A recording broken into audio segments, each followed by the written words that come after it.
एक लड़का new year की आतिशबाजी देख रहा था और उसका डॉग शांति से उसके पास बैठा था। वो इराक में उसके साथ 2 सालों तक रह चुका था। उसे तेज आवाजों से बिल्कुल भी डर नहीं लगता था। तभी एक रॉकेट उनके पास उड़ता हुआ आया। लड़के ने अपने डॉग की तरफ बढ़ा, लेकिन बहुत देर हो चुकी थी। रॉकेट उसके पास आई और उसके पैर के पास फट गई। कुत्ता डर से चिल्ला उठा। लड़के ने देखा एक टीनेजर उसके सामने हंस रहा था और बोल रहा था, अब तुम्हारा डॉग पटाखों से डरना सीख लेगा। लड़का तुरंत उसे वेट के पास ले गया। डॉग कार में दर्द के बावजूद चुपचाप बैठा रहा। वेट ने बोला कि हमें इसका पैर काटना पड़ेगा। कुछ महीनों बाद उसका डॉग व्हीलचेयर के साथ लौटा, लेकिन वो टीनेजर फिर से अपने हाथ में पटाखे लिए खड़ा था।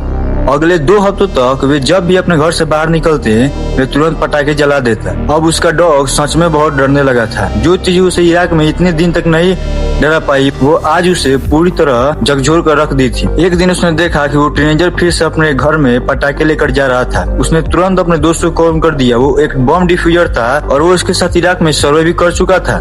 वो उस रात उसके घर गए और फिर उसके दरवाजे पर पहुंचे। लड़के ने बोला, क्या तुम मेरे पटाखे बंद कराने आए हो? तभी उसका दोस्त तुरंत उसके हाथ पर एक रॉकेट बांध दिया और वो लड़का बोला, चुपचाप हमारे साथ चलो वरना तुम्हारे हाथ बम हो जाएंगे। लड़के का फेस सफेद पड़ गया। वे उसे बैकयार्ड में ले आए और वो लड़का बोला, आज तुम वही दर्द महसूस करोगे जो मेरे डॉग ने किया था। और उसने काउंटडाउन शुरू कर दिया।